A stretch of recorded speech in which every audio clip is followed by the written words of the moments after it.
Inagaw na niya ang lalaking pakakasalan ko. Ngayon, pati kalayaan ko, ibinebenta nila para sa karangalan ng pamilya. Habang nagpapakasarap sa luho sina Estelita at Rafael, ako ang nakaluhod sa putikan. Pinipilit akuin ang milyon-milyong nakaw na yaman. Pumirma ka lang, Wena. Ligtas ang pamilya natin, malamig na utos ng sarili kong ina. Ngunit sa halip na luha, isang ngisi ang kumawala sa aking mga labi. Pinunit ko ang kasunduan. Handa na ba silang masunog sa sarili nilang apoy? Paano nga ba nagsimula ang lahat ng ito? Siguraduhin mong nakapangalan kay Ate Wena lahat ng withdrawal sa pondo ng bayan, babe. Wala siyang alam at tiyak na susunod iyon kapag si Mama na ang umiyak. Nakatutok ang mga mata ni Wena sa kumikinang na screen ng laptop na naiwang bukas sa ibabaw ng kama. Sa mga oras na iyon, hawak niya ang mainit na plansa, maingat na pinapatag ang mga gusot sa paboritong barong ni Rafael. Ang damit na isusuot sana nito para sa kanilang opisyal na pamamanhikan bukas. Isang masuyong paghahanda ng isang babaeng nagmamahal na sinusuklian pala ng isang patalim sa likod. Parang umakyat ang lahat ng dugo ni Wena sa kanyang lalamunan, nag-iwan ng mapaklang lasa na hindi niya malunok. Nanigas ang kanyang mga paa. Ang init ng plansa na daplis sa kanyang balat ay tila naging yelo. Ang kwartong kinalakihan niya na amoy sampagwita at pinatuyong kahoy ay biglang naging isang masikip na kabaong na humihigop ng kanyang hininga. Unti-unting binitawan ng kanyang mga daliri ang hawakan ng plansa ng walang ingay. Wala siyang iniluhang luha, ngunit pakiramdam niya ay ninakawan siya ng kaluluwa. Bakit ang mga taong handa mong saluhin ay siya pang unang magtutulak sa iyo sa bangin? Bumubukas ang pinto, nag-iwan ng mahabang angil mula sa lumang bisagra nito. Pumasok ang kanyang inang si Doña Remedios, may malamig na tingin na hindi man lang dumapo sa kanyang mukha. Tumiretso ito sa salamin at nag-ayos ng buhok bago magsalita. Wena, ilabas mo na ang natitira mong ipon sa bangko. Kailangan ng kapatid mo ng panibagong check-up at gusto niyang bumili ng bagong damit para bukas. Malakas ka naman, hindi ba? May trabaho ka, madali ka lang makakabawi. Huwag kang madamot sa kapatid mo. Ako ang nagpalaki sa iyo, Wena. Utang na loob mo sa amin ang lahat ng meron ka. Bago pa man makasagot si Wena, sumunod na pumasok si Estelita. Sunod-sunod ang ginawa nitong pagubo, sabay hawak sa kanyang manipis na dibdib. Lumapit ito at mahigpit na yumakap kay Wena, ibinabaon ang muka sa balikat nito. Ate, nakakahiyaman. Pero ikaw lang talaga ang malalapitan ko. Ikaw ang pinakamabuting ate sa buong mundo. Promise, kapag gumaling ako, babawi ako sa lahat ng sakripisyo mo. Isang mapait na ngiti ang pinilit na iginuhit ni Wena sa kanyang mga labi. Ang mga yakap ng kanyang kapatid na dati ay nagbibigay sa kanya ng layunin. Ngayon ay pakiramdam niya ay mga tinik na unti-unting sumisira sa kanyang mga ugat. Gusto niyang sumigaw. Gusto niyang ibalibag ang laptop sa harap nila at isumbat ang lahat ng nabasa niya. Ngunit alam niyang sa larong ito, ang unang magalit ay ang unang matatalo. Tahimik siyang tumango. Dahan-dahan siyang naglakad patungo sa kanyang cabinet. Kinuha ang isang makapal na sobrang naglalaman ng perang matagal niyang pinaghirapan para sana sa hinaharap nila ni Rafael at iniabot ito sa kanyang ina. Habang abala ang mag-ina sa pagbibilang ng pera ng walang bahid ng pasasalamat, palihim na dumukot si Wena ng isang maliit na flash drive mula sa bulsa ng kanyang palda. Sa isang mabilis ngunit kalkuladong galaw, isinaksak niya ito sa gilid ng laptop ni Rafael. Sinimulan niyang kopyahin ang mga nakatagong folder ng proyekto at ang mismong mensaheng magiging susing ebidensya ng kanyang pagkakanulo. Bumalik siya sa harap ng plansahan. Nanginginig ang kanyang mga daliri habang kinukuskus ng mariin ang isang maliit na mantsa sa laylayan ng barong ni Rafael. Pilit niyang binubura ang dumi na parang sa ganitong paraan ay mabubura rin niya ang karumaldumal na katotohanang nalantad sa kanya. Ang pag-ibig na iningatan niya ng higit sa isang dekada ay naging isang nabubulok na bangkay sa loob lamang ng isang segundo. Nang makalabas ang kanyang ina at kapatid, maingat niyang hinugot ang flash drive at isinilid ito sa loob ng kanyang damit. Subalit hindi iyon ang tanging sandata niya. Dumapa si Wena sa sahig at kinapa ang ilalim ng kanyang kama.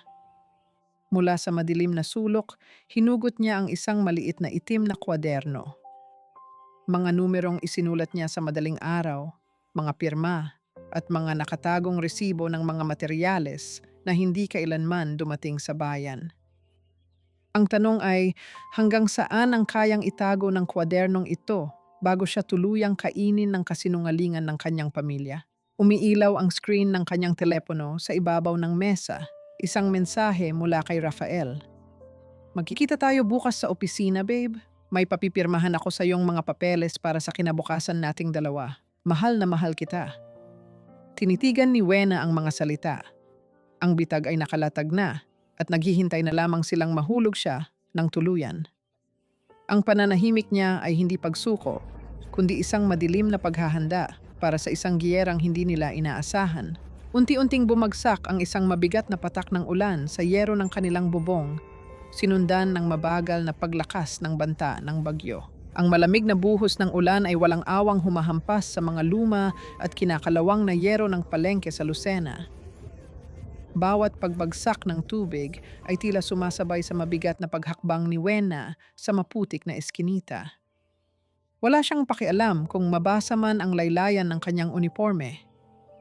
Matapos ang naganap na pagtatraidor sa loob ng kanyang sariling tahanan kagabi, ang lamig ng ulan ay isang munting ginhawa na bumubuhay sa kanyang namamanhid na katawan. Sa di kalayuan, malapit sa bilihan ng mga gulay, nakita niya ang isang kumpol ng mga kabataan. Nagtatawanan sila habang pinagpapasahan ang isang nayuping lata. Sa gilid ng isang saradong pwesto, nakaupo ang isang lalaking may punit-punit na damit. Basang-basa ang buhok at tahimik na pinapanood ang mga binatilyong pinaglalaroan ang kanyang lalagyan ng barya. Isang kabataan ang buong lakas na sumipa sa lata, dahilan upang magkalat ang kakaunting barya sa putikan. Yun lang ba ang naipon mo, ha? Maghanap ka na lang ng trabaho, hindi yung nagkakalat ka rito. Sigaw ng isa sa kanila bago sila nagtatakbong papalayo. Hindi gumalaw ang lalaki upang pulutin ang mga barya. Nakayuko lamang ito, may sapat na dignidad na hindi ipakitang nasasaktan siya sa panghahamak ng mundo. Humugot ng malalim na hininga si Wena. Sa kabila ng sariling wasak na mundo, hindi niya kayang palampasin ang ganitong kalupitan. Lumapit siya. Sa halip na dumukot ng pera sa kanyang pitaka upang kaawaan ang lalaki, ibinaba niya ang kanyang bitbit na payong na bali ang ilang tadyang at hindi na maibuka ng maayos. Inilapag niya ito sa harapan ng lalaki. Hindi ko ibibigay ang pera ko ng libre. Bayad yan sa oras at kakayahan mo para ayusin ang payong ko. Mahinahon ngunit seryosong wika ni Wena. Nag-angat ng tingin ang lalaki. Sa unang pagkakataon, nagtama ang kanilang mga mata. Walang bahid ng pagmamakaawa o kawalan ng pag-asa sa mga mata nito, kundi isang matalas na pagmamasid. Tila sinusuri nito ang kaluluwa ni Wena. Kinuha ni Andoy ang payong ng walang salita at nagsimulang kalikutin ang mga bali nitong bakal gamit ang kanyang mga kamay at isang lumang place mula sa kanyang maliit na kahon. Habang nagaganap ang tahimik na kasunduang iyon, sa likod ng isang bulto ng mga sagingan ay nakatayo si Tess Cordero. Nakatutok ang camera ng kanyang telepono sa dalawa, malinaw na nagla-livestream sa kanyang paboritong pahina ng mga chismis. Ayan na nga ba ang sinasabi ko, mga kumare? Tiyak na naghahanap ng pulubing gagawin niyang alipin ang babaeng iyan. Akala mo kung sinong santa, may pondo naman galing sa kooperatiba para bumili ng bagong payong, pero nagpapanggap na nagtitipid kasama ang isang kalaguyo sa kalsada, pabulong na paninira ni Tess sa kanyang video. Wala sa hinagap ni Wena ang mga mapanuring mata sa paligid. Ang tanging nakikita niya ay ang maingat na pagkilos ng lalaking nasa kanyang harapan. Nang matapos itong ayusin ang mekanismo ng payong, ibinalik nito ang kagamitan kay Wena. Bago pa man masalat ni Wena ang hawakan, mabilis na kumuha si Andoy ng isang malinis na retaso ng tela mula sa kanyang bulsa at mahigpit itong ibinalot sa matalas na bahagi ng bakal na nakausli. Huwag mong hawakan ng direkta iyan, baka masugatan ka. Isang malalim at baritonong boses ang umusal. Nang iabot ni Andoy ang payong, bahagyang nagdampi ang kanilang mga daliri. Isang kakaibang init ang gumapang sa balat ni Wena, tila isang kuryenteng gumising sa kanyang pagkatao. Napansin niyang bagaman may kalyo ang mga kamay nito, wala itong malalim na duming nakabaon sa mga kuko na karaniwang makikita sa mga taong matagal nang naninirahan sa kalsada. Ang paggalaw nito ay pino, kalkulado, at may nakatagong kapangyarihan. Tumayo si Wena at naglabas ng bayad, ngunit bago niya ito maiabot, nagsalita muli si Andoy habang nakatingin sa kisame ng palengke. Ang pundasyon ng palengkeng ito, hindi purong semento. Halo ng murang buhangin at apog ang ginamit nila. Tingnan mo ang mga bitak sa haligi, isang malakas na lindol lang, guguho ito at lulunurin ang mga tao sa semento. Napatigil si Wena. Bahagyang nanlaki ang kanyang mga mata habang sinusundan ang direksyon ng paningin ng lalaki.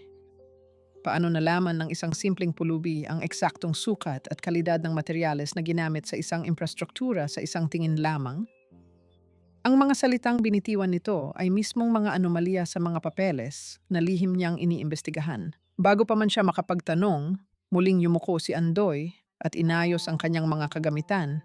Ibinabalik ang sarili sa pagiging isang hamak na mananahinang payong sa gilid ng kalsada. Lito ngunit may kakaibang paggalang na nabuo sa kanyang dibdib. Nagpasalamat si Wena at dahan-dahang naglakad palayo, dala ang maayos na payong at isang bagong katanungan sa kanyang isipan. Ngunit hindi pa nakakalayo si Wena. Isang makintab at itim na SUV ang huminto sa mismong eskinita kung saan nakaupo si Andoy. Dahan-dahang bumaba ang madilim na salamin ng sasakyan. Isang lalaking nakasuot ng formal na kasuotan ang sumilip, yumuko ng may labis na paggalang at bumulong. Sir Leandro, kailangan na po nating bumalik. Hinihintay na kayo ng Board of Directors para sa desisyon sa pondo. Hindi tumingin ang nagpapanggap na pulubi. Itinaas lamang ni Andoy ang kanyang kamay upang patahimikin ang tauhan, habang ang kanyang matatalim na mata ay patuloy na sinusundan ang papalayong bulto ng babaeng nag-iwan sa kanya ng payong. Ang mababang pag-ungol ng makina ng sasakyan ay tila nagbabadyang lamunin ang mga lihim ng araw na iyon. Ang malamig na hangin ng gabi ay tila hindi makapasok sa loob ng hapagkainan ng mga Villacorta dahil sa nakapapasong tensyon na bumabalot dito. Nakalapag ang isang blankong dokumento sa tabi ng baso ng tubig ni Wena, naghihintay na lulunin ang kanyang natitirang kalayaan. Tahimik na humigop ng mainit na sabaw ang kanyang inang si Doña Remedios bago ibinaba ang kutsara at tinitigan siya ng may matalas at mapanumbat na mga mata. Pirmahan mo na yan, Wena.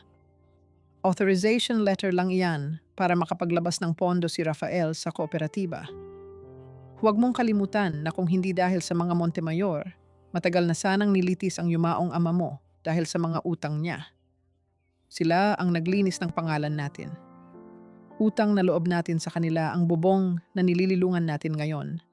Kaya huwag mong iparamdam sa akin na nagmamaramot ka para sa kinabukasan ng pamilyang ito. Ikaw ang panganay, ikaw ang mag-aayos ng mga gusot natin. Ang bawat salita ng kanyang ina ay tila isang makapal na tanikala na ipinupulupot sa kanyang leeg. Gusto niyang isigaw na alam na niya ang totoo, na alam niyang walang utang ang kanyang ama, kundi gawa-gawa lamang ng mga Montemayor ang lahat upang makontrol ang kanilang pamilya. Ngunit pinanatili niyang kalmado ang paghinga. Kinuha niya ang ballpen. Bago pa man dumampi ang tinta sa papel, narinig niya ang magaang mga hakbang na papasok sa silid kainan. Isang halimuyak ng mamahaling pabango ang sumunod. Pumasok si Estelita, may suot na manipis at mapang-akit na bestida. Ngunit ang kumawit sa paningin ni Wena ay ang kumikinang na kwintas na brilyante sa leeg ng kanyang kapatid. Ang eksaktong kwintas na ibinigay sa kanya ni Rafael noong kanilang anibersaryo. Nang mapansin ni Estelita ang pagtitig ni Wena, agad itong ngumiti at maarteng hinawakan ang palawit ng kwintas. Ang ganda ng necklace na bigay ni Kuya Rafael, ate. Hiniram ko muna, ha? Feeling ko kasi mas babagay sa skin tone ko para sa party ng mga kaibigan ko mamaya. Masyado kasing dull ang mga damit mo sa trabaho. Sayang naman kung itatago lang sa kahon. Alam ko namang hindi mo ipagdadamot ito sa may sakit mong kapatid, di ba? Ngumiti si Doña Remedios at tumango sa bunso. Walang nakikitang mali sa lantarang pagnanakaw. Binalik ni Wena ang paningin sa papel. Wala siyang sinabing kahit isang salita.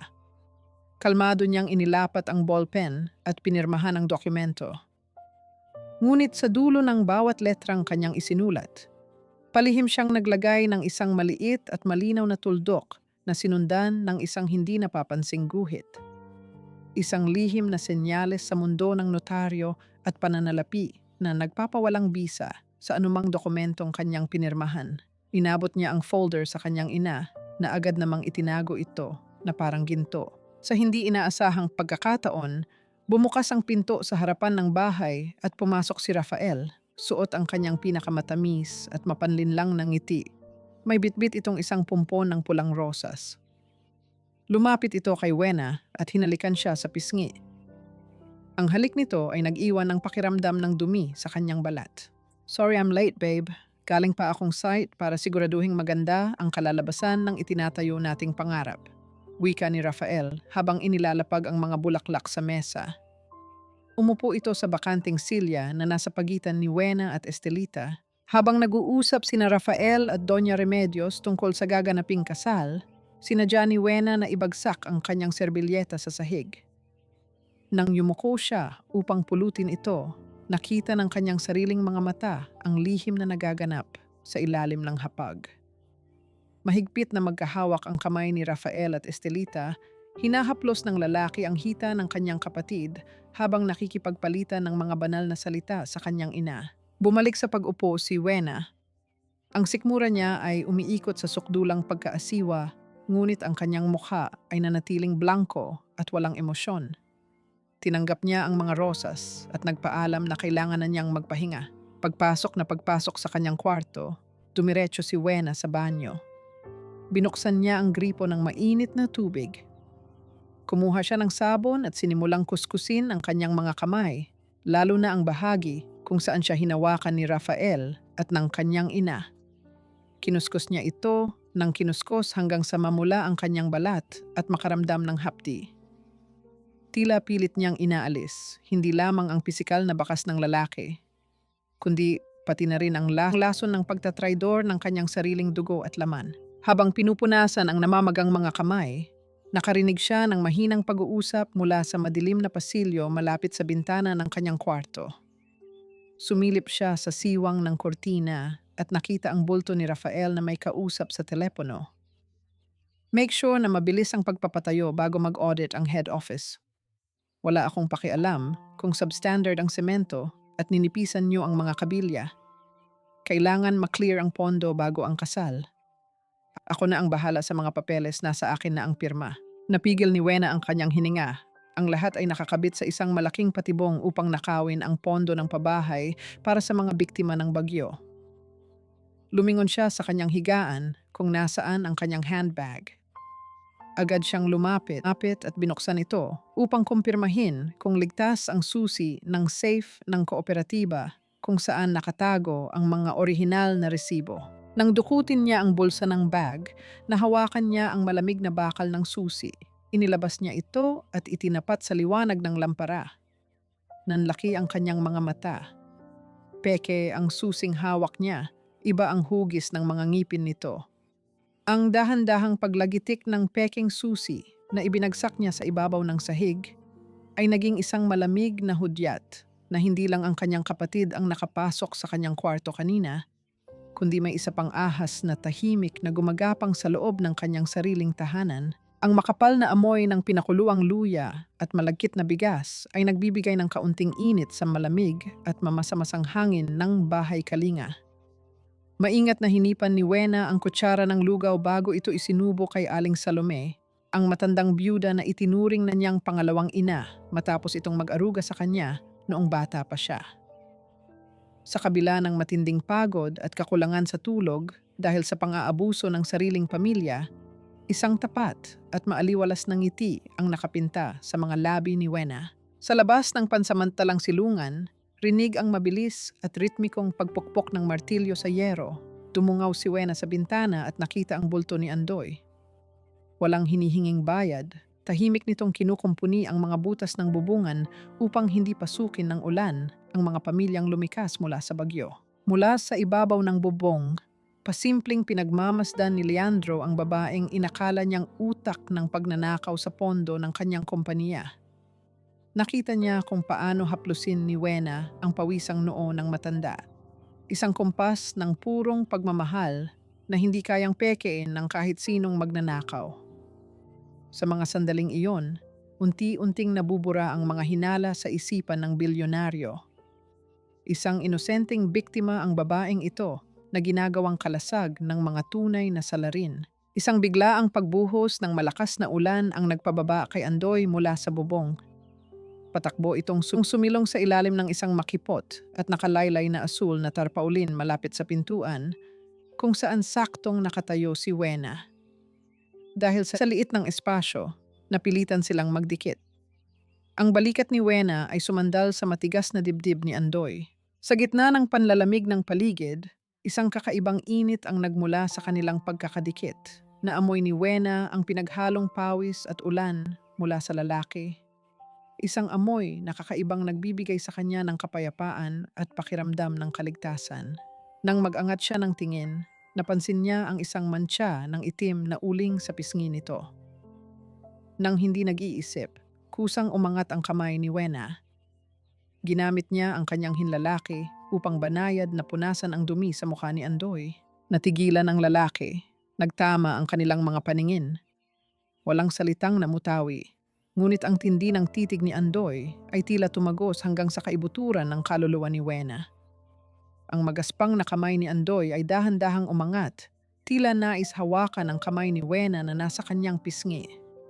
Ang kanilang mga paghinga ay nagsimulang magsabay sa iisang ritmo, bumubuo ng isang sagradong espasyo kung saan walang pamilyang mapanghusga at walang kasintahang mapanlinlang. Ngunit ang tahimik ng sandaling iyon ay marahas na winasak ng isang matalim at nakakapasong liwanag mula sa flash ng isang camera. Live na live tayo mga kachismosa. Tingnan niyo ang magaling nating accountant ng kooperatiba. Umalingaw-ngaw ang matinis at nanunuyang boses ni Tess Cordero, hawak ang kanyang telepono habang naka-live stream. Dito pala nilustay ang pondo ng bayan para buhayin ang lalaking kalaguyo niya sa kalsada. Akala mo kung sinong santa, yun pala naghahanap ng parausan sa mga pulubi. Gumuho ang maliit na paraiso ni Wena. Ang matinding kaba at kahihiyan ay sabay na umatake sa kanyang dibdib. Pilit niyang tinatakpan ang kanyang mukha. Alam na ang bawat segundong lumipas ay libu-libong matang nang huhusga sa kanyang pagkatao nang walang kalaban-laban. Bago pa man siya tuluyang kainin ng panliliit, isang malapad na bulto ang humarang sa matalim na liwanag ng camera. Buong tapang na tumayo si Andoy sa harapan ni Wena. Ginamit niya ang kanyang malapad na likod bilang isang matibay na pader upang ganap na itago at protektahan ang babae mula sa mapanirang lente ng lipunan. Habang nakatalikod, hindi nakita ni Wena ang ginawa ng lalaki. Sa loob ng bulsa nito, hinugot ni Andoy ang isang lumang keypad na telepono. Ang kanyang mga mata ay nanlilisik at nag-aapoy sa matinding autoridad. Hindi mga mata ng isang pulubing natatakot sa iskandalo, kundi isang haring handang magpabagsak ng imperyo anumang oras. Nakahanda na ang kanyang hinlalaki sa isang speed dial. Bakit tila hindi siya nababahala sa mapanirang video? Sino ang tatawagan ng isang hamak na mananahi ng payong sa ganitong sitwasyon? Hindi na nakayanan ni Wena ang bigat ng eskandalo. Tumakbo siya palayo. Binagtas ang malakas na ulan pabalik sa kanilang bahay upang takasan ang mga mapanghusgang tingin. Ngunit ang pagtakas na inakala niya ay nauwi sa isang panibagong bangungot. Pagdating niya sa tapat ng kanilang bakuran, nanlamig ang kanyang buong katawan. Nakita niya ang kanyang mga paboritong damit, sapatos, at ang kanyang lumang maleta na nakakalat sa ibabaw ng maputik na kalsada. Sa may beranda, nakatayo si Doña Remedios, nakapamewang at may mga matang tila handang pumatay. Ang mabigat at malakas na pagkalabog ng isinarang pintuang kahoy ay nag-iwan kay Wena sa labas, basang-basa, mag-isa at ganap na itinakwil. Ang lamig ng hangin ay sumusuot hanggang sa mga buto ni Wena habang nakatitig siya sa kanyang mga damit na nakakalat sa putikan. Bago pa man siya makapagsalita, mabilis na humakbang pababa ng beranda si Doña Remedios. Dumapo ang isang napakalakas at nakakapasong sampal sa pisngi ni Wena. Ang puwersa nito ay nagpatagilid sa kanyang mukha, nag-iwan ng matinding pamamanhid na umabot hanggang sa kanyang pandinig. "Wala kang kwentang anak!" Nanggagalaiting sigaw ng kanyang ina na ang mga mata ay tila naglalagablab sa galit. Napanood ng buong bayan ang live video ng tsismosang si Tess. Ipinagpalit mo ang isang disenteng lalaki tulad ni Rafael para lang magpakalandi sa isang hampaslupang pulubi? Dinumihan mo ang pangalan ng pamilyang ito. Lumuhod ka sa putikan na iyan, Wena. Lumuhod ka at ipangako mong magmamakaawa ka ng tawad kay Rafael bukas na bukas din, kundi ay kalimutan mo nang may ina ka. Dahan-dahang iniharap ni Wena ang kanyang sarili. Ramdam niya ang pag-init ng kanyang pisngi, ngunit ang kanyang mga mata ay nanatiling tuyo at matigas. Sa loob ng maraming taon, ibinigay niya ang lahat. Ang kanyang sahod, ang kanyang oras, ang kanyang pangarap, upang maging perpektong anak. Ngunit sa isang iglap, dahil lamang sa isang mapanirang video na pumoprotekta sa tunay na mga demonyo, siya ay itinakwil ng walang laban. Kung kalapastanganan ang magsabi ng totoo, sana matagal na akong naging masamama, malamig at buong tapang na sagot ni Wena. Hindi na siya naghintay ng tugon. Pinulot niya ang kanyang lumang maleta at inilagay roon ang ilang damit na hindi pa masyadong nababalot ng putik. Tumalikod siya at naglakad palayo sa bahay na minsan niyang tinawag na tahanan. Hindi lumilingon kahit na patuloy ang masasakit na sumpa ng kanyang ina sa kalagitnaan ng gabi. Walang patutunguhan, naglakad si Wena sa gilid ng madilim na kalsada. Nanghina ang kanyang mga tuhod at bumagsak siya sa isang malamig na sementong upuan sa gilid ng waiting shed. Doon na bumuhos ang lahat ng luhang kanina pa niyang pinipigilan. Ang kanyang paghikbi ay lumalaban sa ugong ng hanging amihan.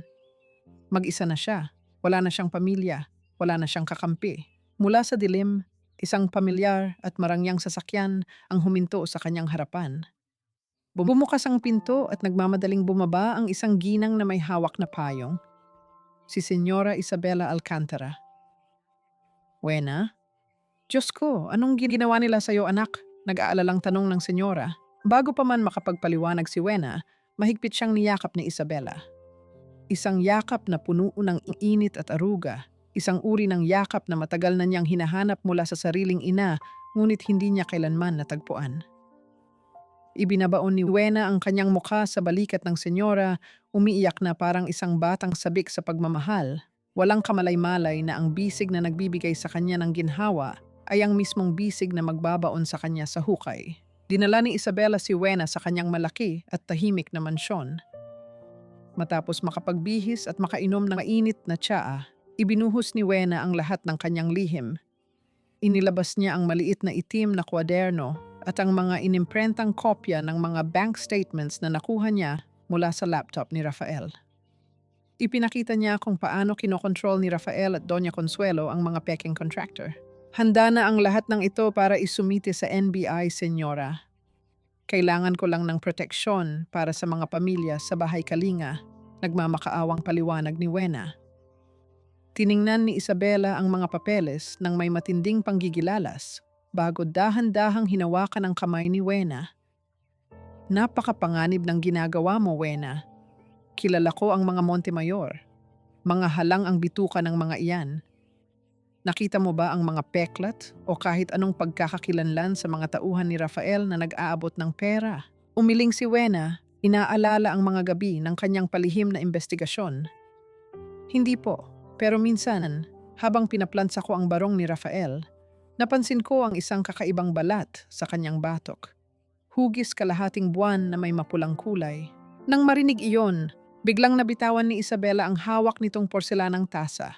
Basag ito nang tumama sa semento, ngunit hindi man lang ininda ng ginang ang natapong tsaa sa kanyang damit.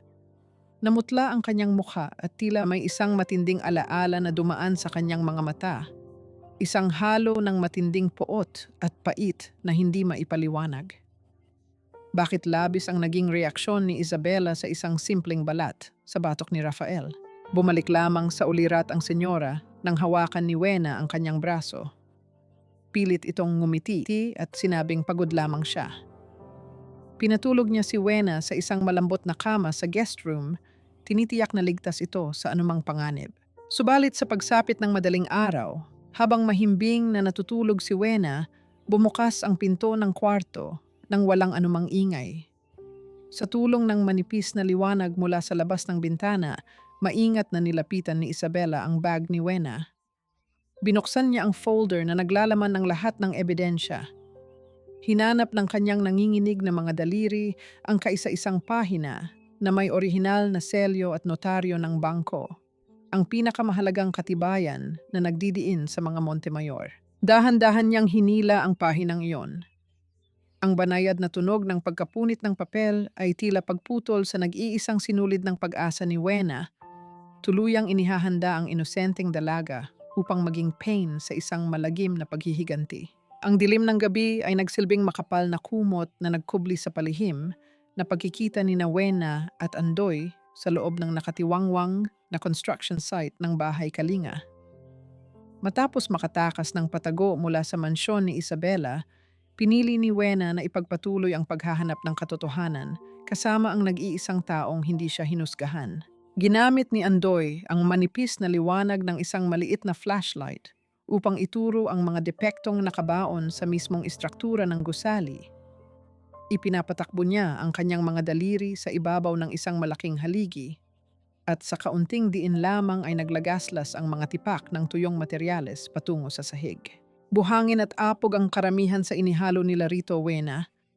Tinipid ng husto ang bakal at ang sementong ginamit ay hindi papasa sa kahit anong standard na pagsusuri.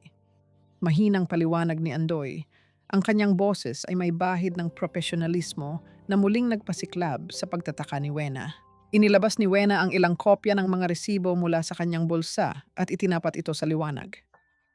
Nakasaad dito na ang binayaran ng pondo ay ang pinakamataas na kalidad ng materyales mula sa kumpanya ni Rafael. Ang mga code na ito, pawang mga peking kumpanya na pag-aari ng kanyang ina na si Doña Consuelo. Kapag bumuhos ang isa pang malakas na bagyo, siguradong guguho ang pundasyong ito at ililibing ng buhay ang mga pamilyang nakatira sa katabing pasilidad. Bago pa man sila makapag-isip ng susunod na hakbang, ang matalim na liwanag mula sa malalaking flashlight ng mga nagpapatrolyang tauhan ni Rafael ay mabilis na gumuhit sa mga sementadong dingding. Ang mabibigat na hakbang ng mga gwardyang nakasuot ng makakapal na bota ay papalapit ng papalapit sa kanilang direksyon. Mabilis na hinigit ni Andoy ang braso ni Wena. Gamit ang ilang mabilis at kalkuladong pagpindot sa electronic keypad na nakakabit sa pader, isang kasanayang imposibleng malaman ng isang hamak na pulubi. Matagumpay niyang nabuksan ang isang masikip at madilim na toolroom. Hinila niya ang dalaga papasok at tahimik na isinara ang pintong bakal bago pa man tumapat ang liwanag ng mga gwardya sa kanila. Sa sobrang liit ng espasyo, pilit na nagsiksikan ang kanilang mga katawan. Nakasandal si Wena sa malamig na pader habang si Andoy ay nakatayo sa kanyang mismong harapan. Ang mga braso ng lalaki ay nakapulupot sa magkabilang gilid niya upang hindi siya maipit sa mga nakakalat na bakal. Sa gitna ng nakakabinging katahimikan, malinaw na naririnig ni Wena ang mabilis at malakas na pagtibok ng puso ni Andoy. Ang pamilyar na amoy ng ulan at papawis ng lalaki ay nagbigay ng kakaibang init na bumalot sa kanyang nanginginig na katawan. Pilit na pinipigilan ni Wena ang kanyang paghinga dahil sa matinding takot na mahuli sila. Nang maramdaman ni Andoy ang panginginig ng dalaga, dahan-dahan itong inabot ang malamig na kamay ni Wena at mahigpit itong hinawakan. Ang magaspang ngunit nagbibigay buhay na init ng palad ng lalaki ay tila isang matibay na angkla sa gitna ng unos. Hindi kita pababayaan, isang mainit at nakakapanatag na bulong ang dumampi sa tainga ni Wena. Dahan-dahang yumuko si Andoy sa dilim at sa isang pagkilos na puno ng purong paggalang at matinding pag-ibig, iniwan niya ang isang banayad na halik sa noo ng dalaga. Tila huminto ang pag-ikot ng mundo ni Wena. Ang lahat ng sakit, pagtatraidor at pag-iisa ay pansamantalang naglaho.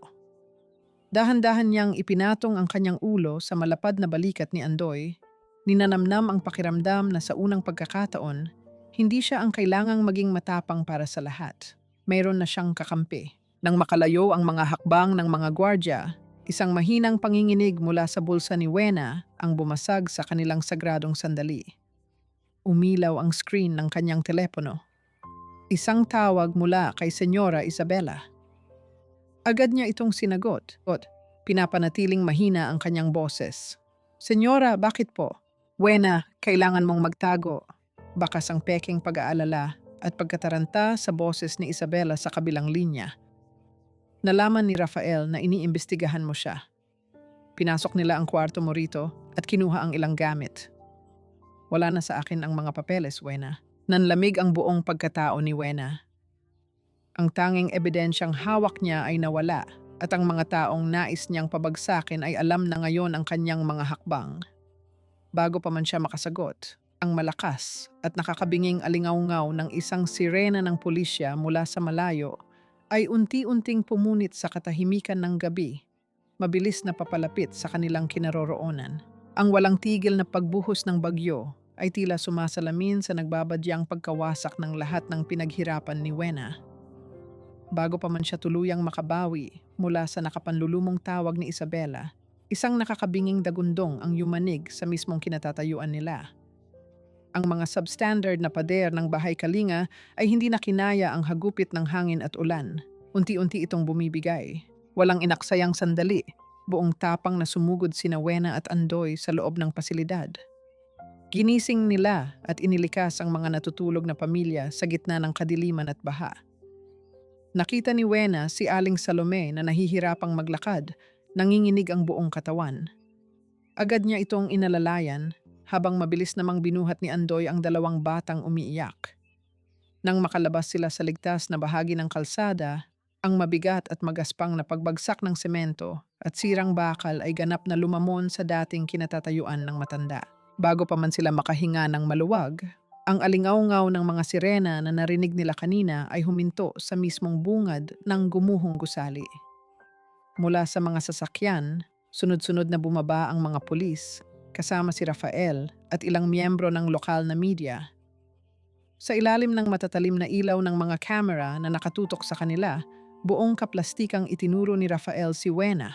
Tingnan niyo ang ginawa ng babaeng iyan. Sinabutahin niya ang pader natin.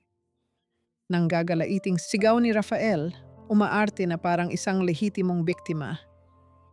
Inutusan niya ang mga tao para sirain ang proyekto at pagtakpan ang mismong pagnanakaw niya sa pondo ng kooperatiba. Gusto pa niyang pumatay ng mga inosenteng tao. Mula sa isa pang sasakyan ng pulisya, dahan-dahang bumaba si Senyora Isabela. Parang nakakita ng anghel ng kaligtasan, patakbong lumapit si Wena sa ginang, binabaliwala ang mga pulis na nakaharang. Mahigpit niyang hinawakan ang laylayan ng mamahaling damit nito. Umaasa ng himala. Senyora, sabihin niyo sa kanila ang totoo. Nasa inyo ang mga dokumento. Alam niyo kung sino ang tunay na nagnakaw, di ba? Tulungan niyo po ako, nagmamakaawa ako. Tiningnan ni Isabela si Rafael. Sa isang mabilis at hindi maipaliwanag na sandali, dumaan sa mga mata ng ginang ang isang malalim na pagmamahal at matinding hinagpis para sa lalaking nasa kanyang harapan. Isang tingin na inilalaan lamang ng isang tunay na ina para sa kanyang anak. Ngunit nang ibalik nito ang paningin kay Wena, mabilis itong napalitan ng peking mga luha at pagkaawa. Patawarin mo ako, Wena, pero hindi ko kayang magsinungaling sa batas. Humihikbing wika ni Isabela, bawat salita ay may dalang matinding kamandag. Nakita ko mismo kanina na ikaw ang nag-utos na sirain ang pader na iyan para pagtakpan ang mga anomalya mo. Akala ko mabuti kang tao, ginamit mo lang pala ako. Gumuho ang buong mundo ni Wena. Ang kanyang mga nanginginig na daliri ay dahan-dahang bumitaw at dumulas mula sa laylayan ng damit ni Isabela. Ang sakit na naramdaman niya sa sandaling iyon ay mas masahol pa sa pamamahiya at pananakit ng kanyang sariling ina. Ang taong inasahan niyang magiging kanlungan ay siya palang nagbaon ng pinakamalalim na patalim sa kanyang likod. Napaluhod siya sa putikan, hindi dahil sa pagod, kundi dahil sa kawalan ng kakayahang unawain ang ganitong antas ng kasamaan. Walang pag-aatubili, lumapit ang dalawang pulis at sa pilitang ipinihit ang mga kamay ni Wena papalikod.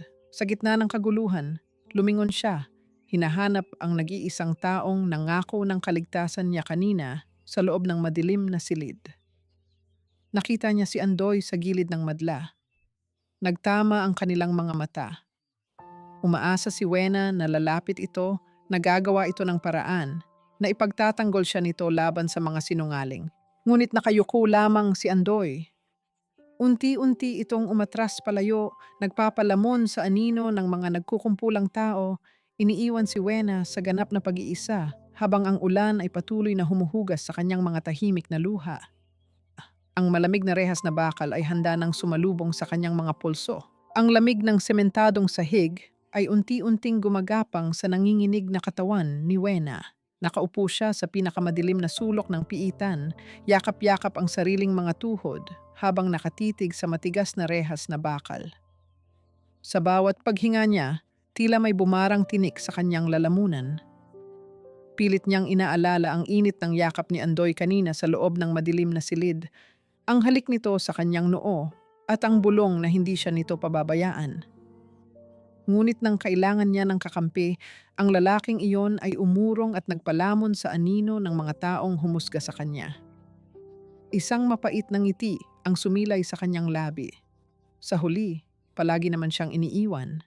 100 kilometro mula sa malamig na seldang iyon, sa pinakamataas na palapag ng isang marangyang gusali sa Makati, nakatayo si Leandro Alvarado. Wala na ang mga punit na damit at dumi sa mukha. Nakasuot siya ng formal at mamahaling kasuotan, nakatitig sa malawak na bintanang nagpapakita ng mga ilaw ng syudad. Sa kanyang likuran, nakaupo ang kanyang mga pinagkakatiwalaang abogado, naglalatag ng napakaraming dokumento. Sir Leandro, kung lalantad kayo ngayon para ilabas si Miss Villacorta, agad na makakatunog sina Doña Consuelo at Rafael. Ililipat nila ang mga pondo sa offshore accounts at makakatakas sila bago pa man natin ma-freeze ang mga ari-arian nila. Seryosong babala ng kanyang head counsel. Kailangan nating maghintay ng 24 na oras para mailatag ang patibong ng NBI. Mahigpit na ikinuyom ni Leandro ang kanyang mga kamao hanggang sa pumuti ang kanyang mga buko. Ang bawat minutong pagkaantala ay nangangahulugan ng pagdurusa para sa babaeng nagbigay sa kanya ng payong sa gitna ng ulan. May kapangyarihan siyang bilhin ang buong presinto, ngunit nakatali ang kanyang mga kamay upang hindi masayang ang investigasyong inumpisahan mismo ni Wena. Pinili niyang isakripisyo ang damdamin ng babaeng mahal niya para sa mas malaking katarungan, kahit pa alam niyang maaaring hindi na siya mapatawad nito.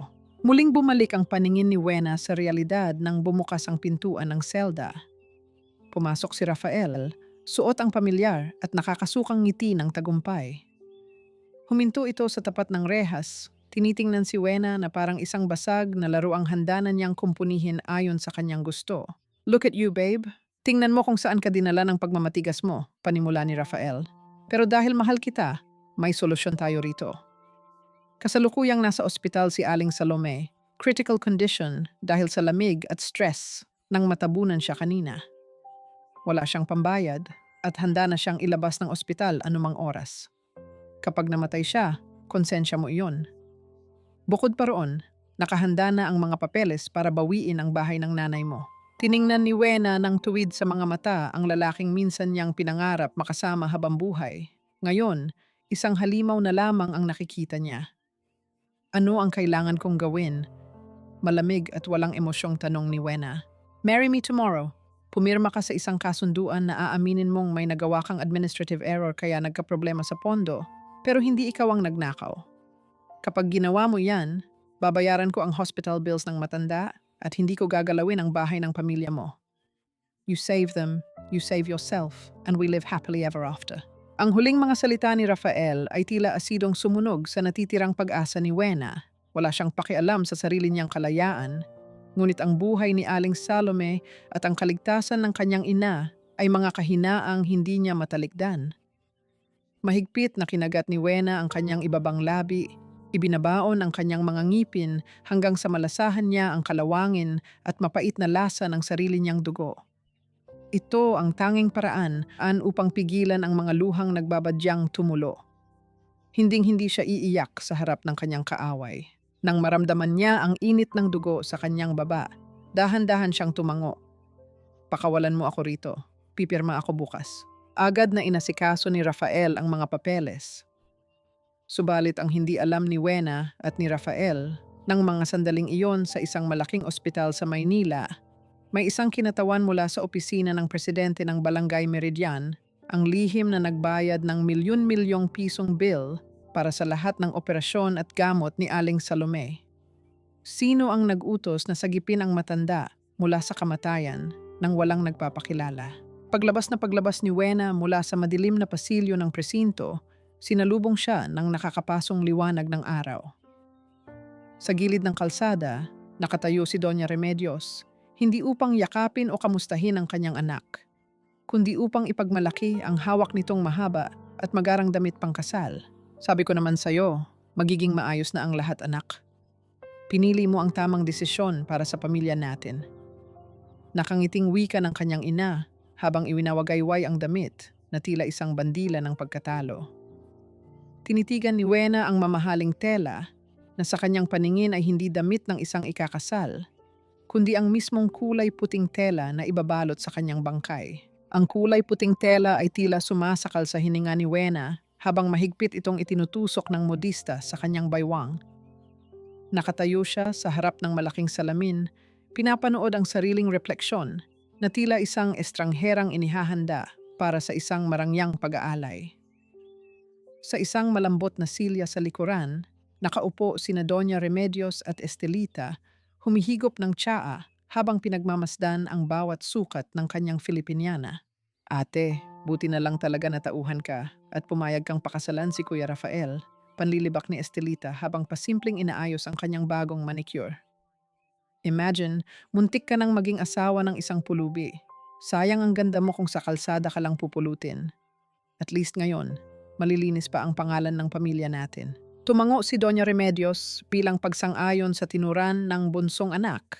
Walang kahit anong bakas ng awa sa panganay na nagbebenta ng sariling kalayaan para sa kanila. Nanatiling tahimik si Wena. Ang kanyang mga mata ay blanko, nakatitig sa kawalan. Hinayaan niyang isipin nilang tuluyan na siyang naduwag at sumuko. Nang matapos ang pagsusukat, lumabas sandali ang mag-ina upang makipag-usap sa tagapamahala ng butik. Naiwan si Wena sa loob ng silid-bihisan.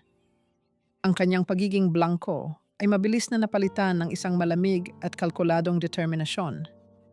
Mula sa kanyang bag, inilabas niya ang kanyang laptop. Ang mga original na dokumento ay nakuha na ni Isabela, ngunit hindi kailanman nalaman ng ginang na may ginawang digital backup si Wena. Mabilis na nagtipa ang kanyang mga daliri. Inilakip niya ang mga kopya ng bank statements, ang mga peking resibo, at ang buong listahan ng mga offshore accounts ng mga Montemayor sa isang email. Ang tatanggap ng mensahe, ang 112 pinuno ng mga pamilya ng Bahay Kalinga na nawalan ng masisilungan, walang media, walang politikong mamagitan, direkta sa mga tunay na biktima. Isang mabigat na pagpindot sa pad ng laptop at ang lihim ay tuluyan ng kumawala sa hangin, handa na ang kanyang patibong. Kinahapunan, dumaan si Wena sa lumang simbahan ng bayan. Matapos ang isang maikling panalangin, may iniabot siyang isang maliit na brown envelope sa kura paroko. Isang mahigpit na habilin ang kanyang ibinulong sa pari, isang lihim na hakbang na magiging huling sandata niya sakaling mabigo ang lahat ng kanyang plano. Paglabas niya ng simbahan, sinalubong siya ng madilim na kalangitan at ng isang pamilyar na bulto. Nakatayo sa paanan ng hagdanan si Andoy. Gusot ang damit, may malalalim na marka ng puyat at pagod sa mga mata at tila isang taong nawawalan ng katinuan. Nang makita si Wena, mabilis itong humakbang pataas. Bago pa man makaiwas ang dalaga, mahigpit siyang niyakap ni Andoy. Isang yakap na puno ng pagsisisi at pagmamakaawa. Wena, huwag mong ituloy ito. Nanginginig ang baritonong boses ni Andoy habang ibinabaon ang mukha sa buhok ng dalaga. Nagmamakaawa ako. May paraan pa. Ilalabas kita sa gulong ito, pangako. Isang mainit na luha ang tumakas mula sa mga mata ni Wena, ngunit mabilis niya itong pinunasan. Ginamit niya ang kanyang buong lakas upang itulak ang malapad na dibdib ng lalaki, kumakalas mula sa yakap na minsang naging kanlungan niya. Nasaan ang mga paraang iyan noong nakaluhod ako sa putikan, Andoy? Basag ngunit matigas na sumbat ni Wena, ang kanyang mga mata ay naglalagablab sa sakit at pagkabigo. Nasaan ka noong pinusasan ako ng mga pulis sa harap ng lahat ng tao? Hindi mo ako naitawid noong panahong kailangan kita. Kaya huwag mong sabihing ililigtas mo ako ngayon. Natutunan ko ng iligtas ang sarili ko dahil ang huling taong inasahan kong poprotekta sa akin ay umatras noong unang beses akong inatake. Tila tinamaan ng kidlat si Andoy. Nawalan ng lakas ang kanyang mga bisig at tuluyan siyang napaurong. Alam niyang tama ang bawat salitang binitiwan ng babaeng nasa kanyang harapan. Dahan-dahang umangat ang nanginginig na kamay ni Wena. Sa huling pagkakataon, idinampi niya ang kanyang malalamig na daliri sa magaspang na pisngi ni Andoy. Pinagmasdan niya ang mukha nito. Kinakabisado ang bawat kurba at linya ng lalaking minsang nagturo sa kanya kung paano muling magtiwala bago siya tuluyang tumalikod ng walang anumang paglingon. Namatay na ang puso niya at mula sa abo nito ay babangon ang isang babaeng hindi na kailanman magiging biktima. Sumapit ang araw ng marangyang engagement party. Ang malawak na bulwagan ng mansyon ng mga Montemayor ay napupuno ng mga matataas na opisyal, negosyante at mga kasabwat sa kasamaan. Nakasuot si Wena ng puting Filipiniana, kalmadong naglalakad sa red carpet habang nakakawit ang kanyang braso kay Rafael. Ngunit nang bumukas ang malalaking pintuang bakal ng mansyon upang magpapasok ng mga panauhin, kumawit ang paningin ni Wena sa labas ng gate. Nakita niya si Andoy, nakasuot pa rin ng kanyang lumang damit, pilit na itinataboy at tinutulak ng dalawang malalaking gwardya. Bago pa man makapag-isip si Wena ng hakbang, ang matinis na alingaw-ngaw ng mga basong pinagtatama bilang hudyat ng pagdiriwang ang pumuno sa buong mansyon. Ang marangyang pag-uumpuga ng mga basong kristal at ang pino, malumanay na musika ng orchestra ay tila isang nakakapasong panunuya sa pandinig ni Wena. Sa gitna ng kinang ng mga brilyante at peking ngiti ng mga panauhin, ang kanyang atensyon ay nakapako sa labas ng malaking tarangkahan ng mansyon, kung saan pilit na itinataboy ng dalawang matipunong gwardya ang isang lalaking nakasuot ng kupas at punit na damit, si Andoy. Hindi nakaligtas ang eksenang iyon sa mapanuring mata ni Estelita. Mabilis itong umakyat sa entablado at inagaw ang mikropono mula sa tagapagsalita. Patawad sa abala, mga bisita, matinis at nanunuyang panimula ni Estelita, ang kanyang mga mata ay kumikinang sa malisya habang nakaturo sa direksyon ng tarangkahan. Ate Wena, bakit andito ang pulubi mo? Gusto ba niyang mamulot ng tira-tira sa party natin? Baka naman gusto mo siyang pabalikin sa palengke dahil baka makahawa pa siya ng dumi sa mga kagalang-galang nating panauhin. Isang halakhakan ang umugong mula sa mga mayayamang bisita. Namutla si Doña Remedios sa matinding kahihiyan, pilit na nagtatago sa likod ng kanyang abaniko. Ngunit sa halip na yumuko at umiyak gaya ng inaasahan ng lahat, kalmadong tinanggal ni Wena ang pagkakaangkla ng kanyang braso kay Rafael. Naglakad siya pababa ng hagdan. Ang kanyang mahaba at puting Filipiniana ay banayad na sumasayad sa pulang carpet. Nilagpasan niya ang mga matang ng huhusga at ang sarili niyang inang nanlilisik ang paningin. Dumiretso siya sa tarangkahan at tiningnan ng may matinding autoridad ang mga gwardya, sapat upang mapabitaw ang mga ito kay Andoy. Walang pag-aatubiling inabot ni Wena ang magaspang at maruming kamay ng lalaki at iginiya ito papasok sa mismong gitna ng bulwagan. Bisita ko siya. Matapang at malinaw na wika ni Wena, ang kanyang boses ay umaalingaw-ngaw sa bawat sulok ng mansyon. Gusto kong makita ng mga taong itinuturing ninyong walang silbi kung paano kayo magsaya at magpakabusog gamit ang nakaw na yaman ng bayan. Nagulat ang buong madla. Unti-unting nag-iba ang timpla ng mukha ni Rafael, ngunit mabilis niya itong tinakpan ng isang malakas at mapangutyang halakhak. Lumapit siya. Dala ang isang makapal na folder na naglalaman ng kasunduan sa kasal at ang dokumentong umaako sa lahat ng kasalanan sa kooperatiba. Tama na ang drama, Wena. Kung gusto mong gawing palamuti ang pulubing iyan para inisin ako, sige, pagbigyan. Pero pumirma ka na rito para matapos na ang kahibangang ito at mailigtas mo na ang nanay at kapatid mo mula sa kalsada. Madiing utos ni Rafael. Ang boses nito ay may bahid ng pananakot na pilit itinatago sa likod ng mga ngiti. Habang nagsisimulang magbulungan ang mga matapobreng panauhin tungkol sa presensya ng isang hamak na pulubi sa kanilang gitna, isang mainit at matibay na braso ang mahigpit na pumulupot sa baywang ni Wena. Idinikit ni Andoy ang kanyang malapad na katawan sa dalaga. Ang kanyang tindig ay hindi tulad ng isang taong sanay mamalimos. Ito ay tindig ng isang pader na hindi kayang tibagin ng kahit na anong bagyo. Sa simpleng pagyakap na iyon sa kanyang baywang, ipinaramdam ni Andoy na hinding-hindi na muling haharap si Wena sa kanyang mga kaaway ng mag-isa. Kinuha ni Wena ang ballpen. Walang panginginig sa kanyang mga kamay nang ilapat niya ang tinta sa papel at isulat ang kanyang pangalan. Sa kabilang banda ng mahabang mesa, nakaupo si Senyora Isabela. Habang inilalapag ni Wena ang folder, napansin ng ginang ang isang nakasingit na asul na papel sa ilalim ng kasunduan. Isang pamilyar na selyo ang nakatatak doon. Biglang nawalan ng kulay ang mukha ni Isabela.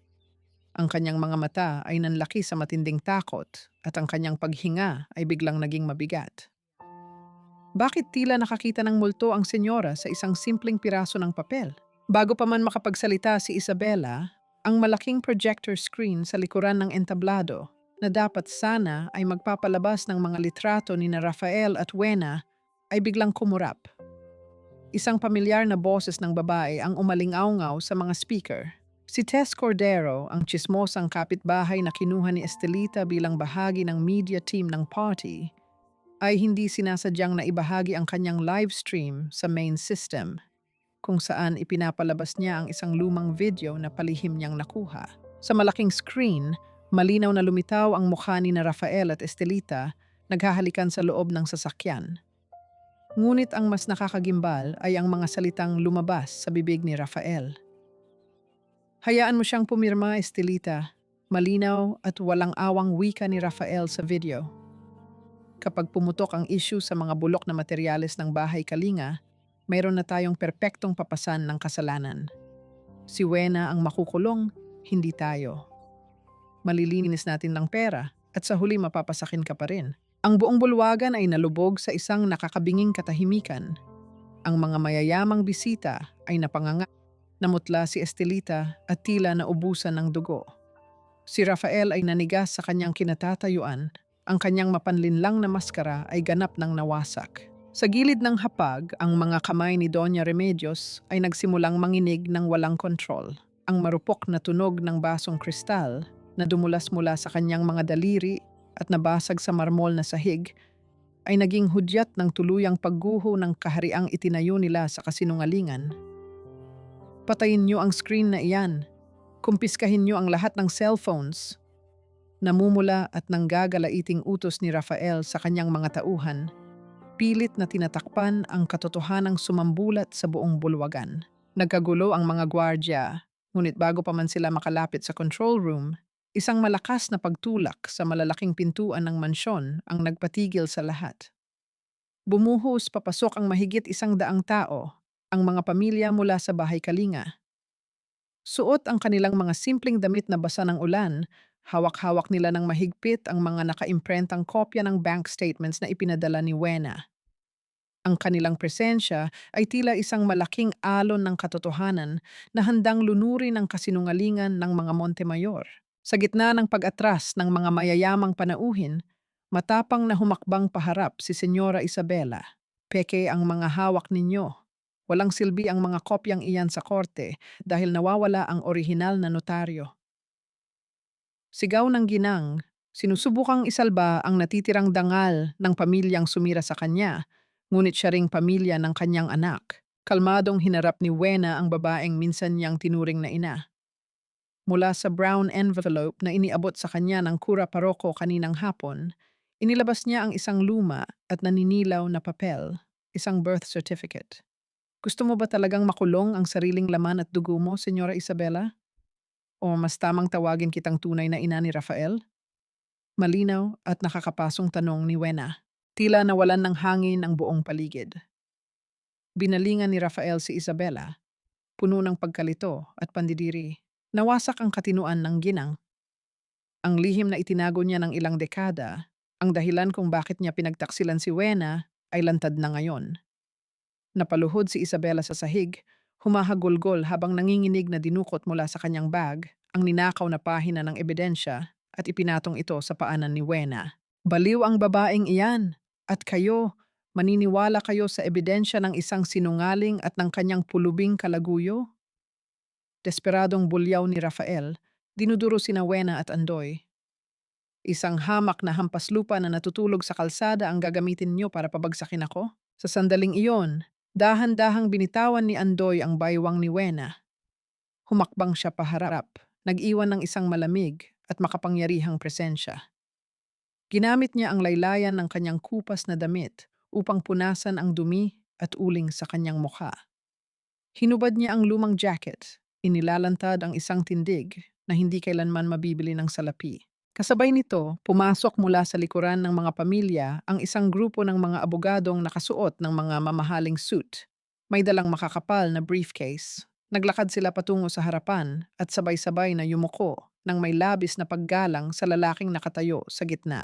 Ako, si Leandro Alvarado, umalingaw-ngaw ang malalim at baritonong boses ng lalaki, tumatagos sa bawat sulok ng mansyon. Ang nagmamay-ari ng Barangay Meridian. At ako ang nagmamay-ari ng bilyon-bilyong pondong ninakaw ninyo mula sa mga taong ito. Nanlaki ang mga mata ng buong angkan ng Villacorta at Montemayor. Ang mga tuhod ni Estelita ay nagsimulang manginig ng walang kontrol. Unti-unti siyang nawalan ng lakas hanggang sa tuluyan siyang mapasalampak sa marmol na sahig. Ang pulubing pinandirihan, inalipusta at tinawag niyang hampas lupa ay ang mismong bilyonaryong may kakayahang magpakulong sa kanila habang buhay.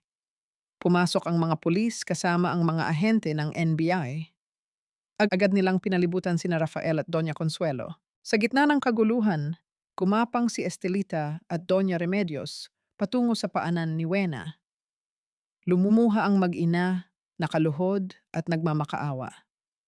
Ate, parang awa mo na, tulungan mo kami. Pamilya mo kami.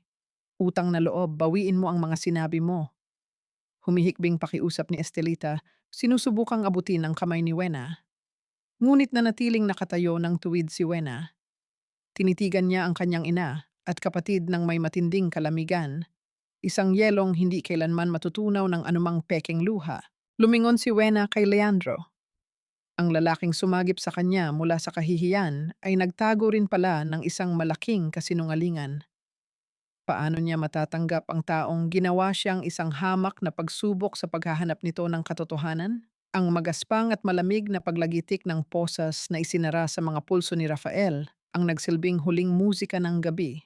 Nagbabadya ng tuluyang pagwawakas ng isang mapanlinlang na imperyo. Ang malamig na hangin na pumasok mula sa mga nakabukas na pintuan ng mansyon ay tuluyan ng pawiin ang huwad na init ng pagdiriwang. Habang inilalabas ng mga pulis si Rafael at ang kanyang ina, naiwan sa gitna ng bulwagan sina Doña Remedios at Estelita. Ang mga tuhod nilang sanay lumuhod sa mga altar ng karangyaan ay ngayon nakadikit sa malamig at matigas na marmol. Pilit na inabot ni Doña Remedios ang laylayan ng Filipiniana ni Wena, ang kanyang mukha ay basang-basa ng luha. Kapatid mo siya, Wena, dugo at laman mo. Maawa ka sa pamilya natin.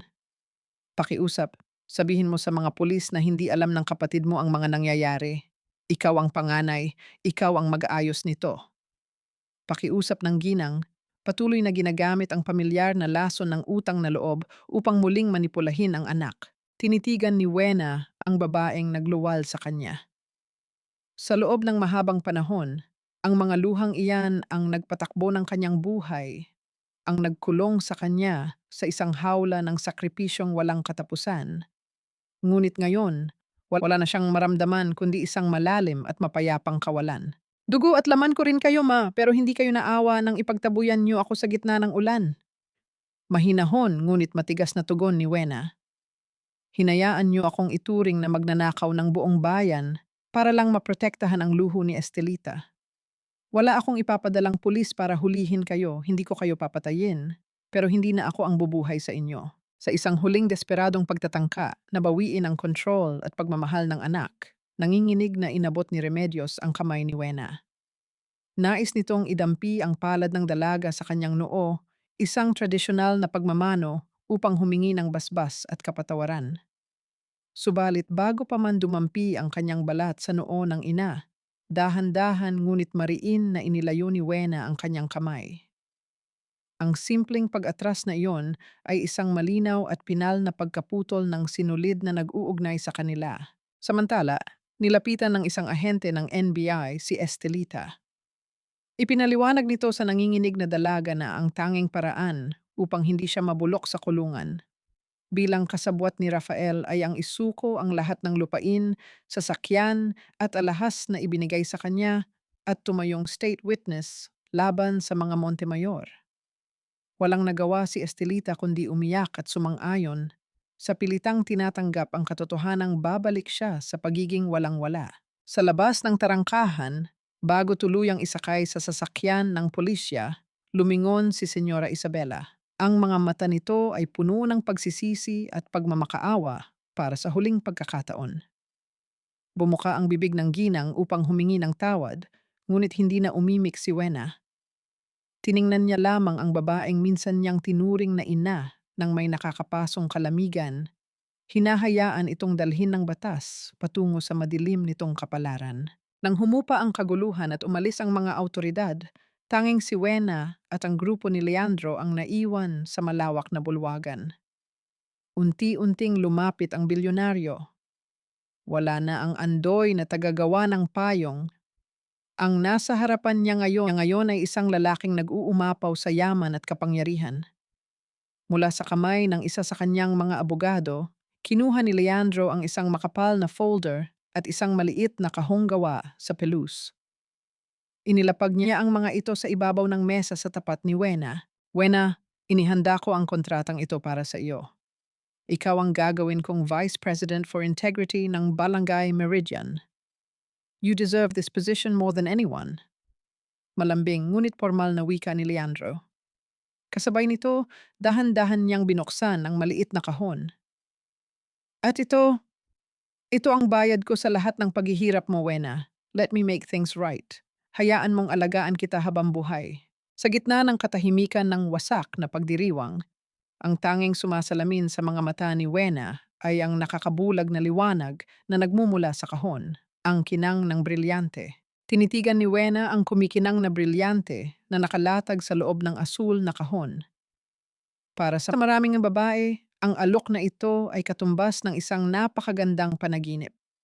Isang bilyonaryo na handang ibigay ang buong mundo sa kanyang paanan, kasama pa ang isang prestihiyosong posisyon na magtitiyak ng kanyang kinabukasan. Ngunit para kay Wena, ang mga palamuting ito ay walang ipinagkaiba sa mga tanikalang ginamit ng kanyang pamilya. Dahan-dahan niyang inabot ang takip ng maliit na kahon. Ang banayad at malamig na paglapat ng pelus pabalik sa orihinal nitong pwesto ay nagsilbing isang pinal na desisyon. Itinulak niya ang kahon pati na ang folder pabalik kay Leandro. Kung tatanggapin ko ito ngayon, lalabas na tinulungan kita noon dahil umaasa akong isa kang mayamang lalaking mag-aahon sa akin sa hirap. Kalmadong panimula ni Wena, ang kanyang mga mata ay nagpapakita ng isang matibay na paninindigan.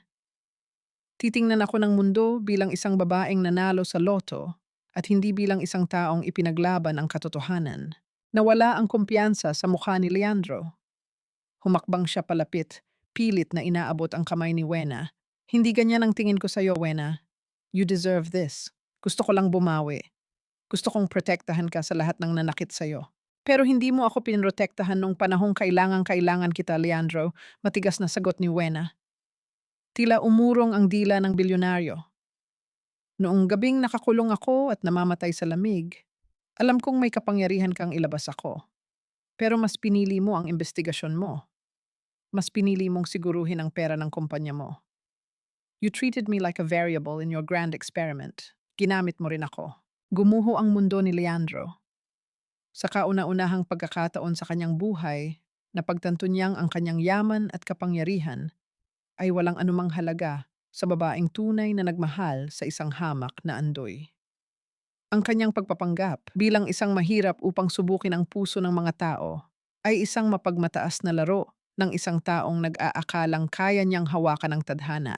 Mula sa maliit na bag na ipinakuha niya sa isa sa mga dating kasamahan sa kooperatiba, inilabas ni Wena ang isang bagay na pilit niyang iningatan sa gitna ng lahat ng gulo.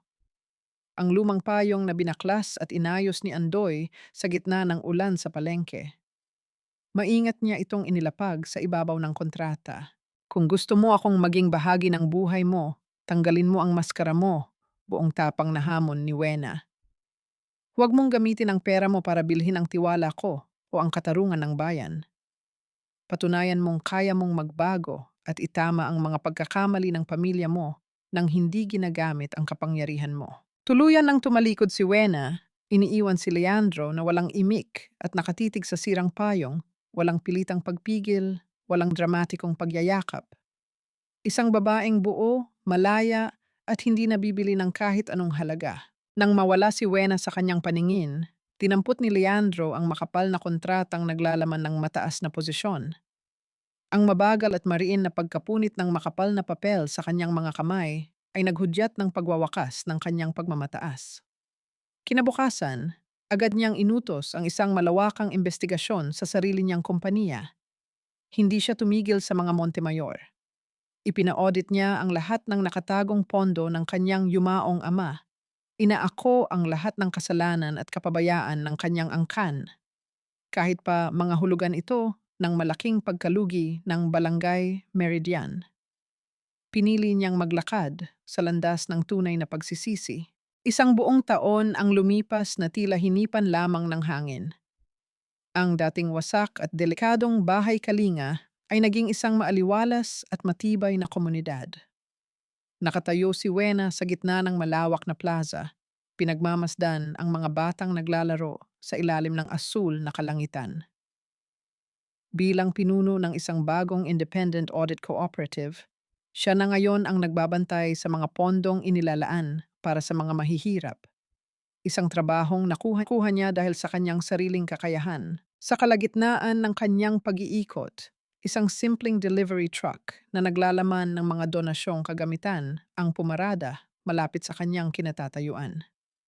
Ang mabigat na pagbukas ng pinto ng sasakyan ay sinundan ng pagbaba ng isang pamilyar na bulto ng lalaki. Nakasuot ito ng simpleng t-shirt at maong, pawisan, ngunit may maaliwalas na mukha habang nagbubuhat ng mabigat na sako ng bigas. Nagangat ng tingin ang lalaki at nagtama ang kanilang mga mata. Ang pagtibok ng puso ni Wena ay sumabay sa isang mainit at kalmadong pakiramdam na tila sinasagot na ang kanyang pinakamalalim na katanungan tungkol sa pag-ibig, kalayaan, at ang ngiti ng tadhana. Ang init ng sikat ng araw ay nagbibigay ng kakaibang sigla sa bagong komunidad ng Bahay Kalinga. Nakatayo si Wena sa gilid ng kalsada, hawak ang isang simpleng clipboard na naglalaman ng mga tapat at malinis na talaan. Wala na ang mga mapanlinlang na kontrata, wala na ang mga pekeng kumpanya. Bilang pinuno ng kooperatiba, binuo niya ang sistemang ito mula sa kanyang sariling dugo, pawis, at walang kapantay na paninindigan. Sa kanyang harapan, tahimik na nagbababa ng mga sako ng bigas at mga materyales si Leandro mula sa isang simpleng delivery truck. Walang nakasunod na mga bodyguard, walang mamahaling sasakyan na nakaparada sa gilid, at walang mga kamerang sumusubaybay sa kanyang bawat kilos. Ang lalaking minsang nagtago sa likod ng maruming damit bilang Andoy at ang bilyonaryong nagtangkang bilhin ang kanyang kapatawaran ay narito ngayon bilang isang ordinaryong voluntaryo. Matapos maibaba ang huling kahon, pinunasan ni Leandro ang pawis sa kanyang noo gamit ang likod ng kanyang kamay. Naglakad siya palapit kay Wena, bitbit ang isang manipis at simpleng brown envelope. Walang palamuting brilyante, walang alok na mataas na posisyon. Inilapag niya ang envelope sa ibabaw ng clipboard na hawak ni Wena. Iyan ang buong ulat ng lahat ng isinaayos ko sa loob ng isang taon, Wena. Binalik ko ang mga ninakaw ng mga Montemayor at pinarusahan ko ang sarili kong kompanya dahil sa kapabayaan. Inalis ko ang pwesto ko sa board para sumailalim sa investigasyon. Tiningnan ni Wena ang lalaki. Ang mga mata ni Leandro ay naglalaman ng isang dalisay at malalim na katapatan. Wala na ang anino ng pagmamataas. Hindi ko binili ang komunidad na ito, Wena. Malumanay na pagpapatuloy ni Leandro, Ang kanyang boses ay tila isang banayad na himig na pumapawi sa lahat ng sakit ng nakaraan. Tinulungan ko silang magtayo nito, gamit ang sarili kong mga kamay at sa tamang proseso. Nag-aral akong muli kung paano maging tao, hindi bilang isang haring nagmamasid, kundi bilang isang kapantay. Ngayon, gusto ko sanang magtanong, pwede ba akong mag-apply bilang katuwang mo habang buhay? Isang matamis at mapayapang ngiti ang namukadkad sa mga labi ni Wena. Ang lahat ng sugat na ininiwan ng pagtatraidor ng kanyang pamilya ay tila hinugasan ng isang mainit at nagbibigay buhay na bukal. Hindi siya sumagot ng anumang salita. Sa halip, dahan-dahan siyang humakbang palapit. Itinatapon ang huling pader na naghihiwalay sa kanila. Naglakad sila patungo sa silong ng isang malaking puno ng mangga. Ang mismong puno kung saan sila unang sumilong ng magkasama noong hindi pa buo ang komunidad. Sa ilalim ng naglalarong anino ng mga dahon, dahan-dahang itinaas ni Wena ang kanyang mga braso at inikot ito sa malapad na balikat ni Leandro. Hindi nag-atubili ang lalaki. Mahigpit siyang gumanti ng yakap. Ibinabaon ang kanyang sarili sa init at bango ng babaeng pinakamamahal niya. Walang mga salitang kailangang bigkasin. Tanging ang magkapantay na ritmo ng kanilang mga paghinga ang nagsisilbing patunay ng kanilang sumpaan. Dahan-dahang ipinatong ni Leandro ang kanyang ulo sa balikat ni Wena, isang kilos na nagpapakita na sa pag-ibig na ito, walang nakatataas, walang nagliligtas.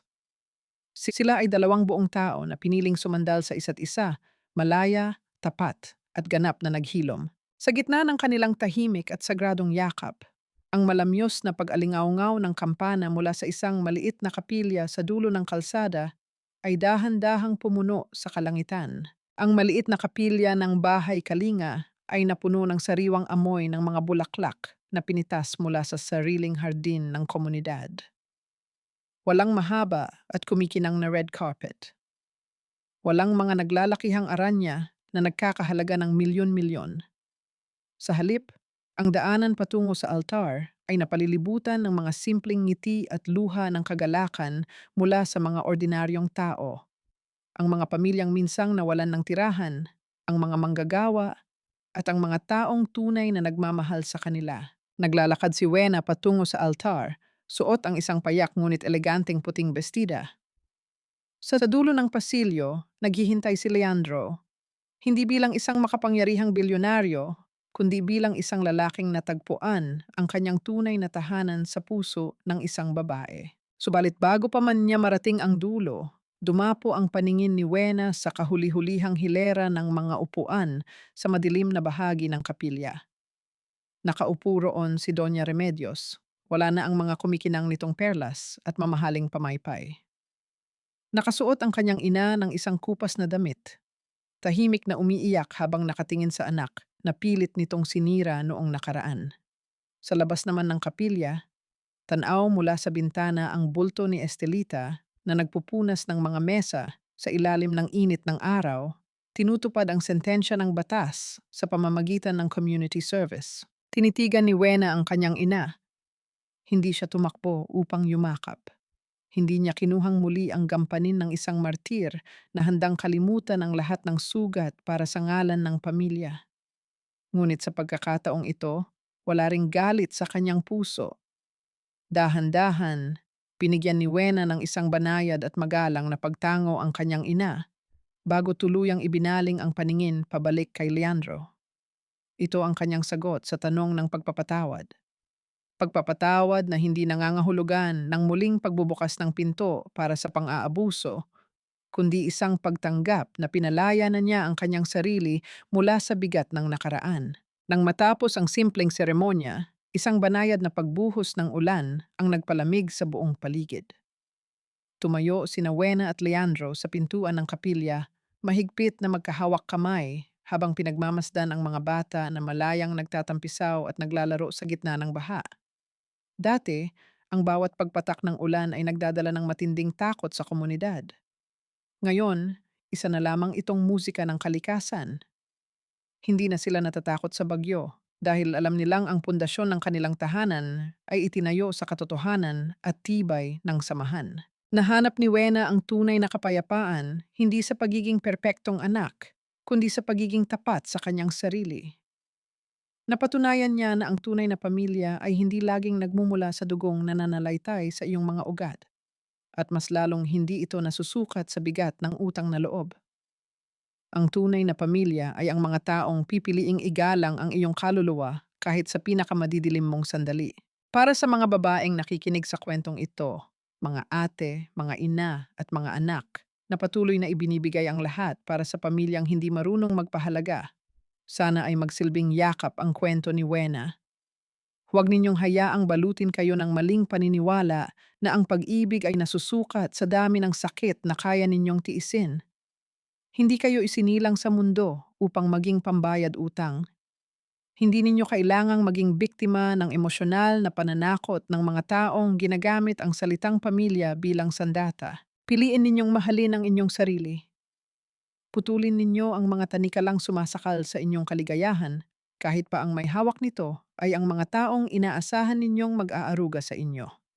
At sa panahong pinili ninyong tumindig para sa inyong sarili, maniwala kayong darating ang isang tunay na pag-ibig. Isang pag-ibig na hindi kayo susubukin, hindi kayo gagamitin, at hindi kayo iiwan sa gitna ng unos. Isang pag-ibig na kapantay, tapat, at magtatayo ng isang matibay na silungan kasama ninyo anumang bagyo ang dumating.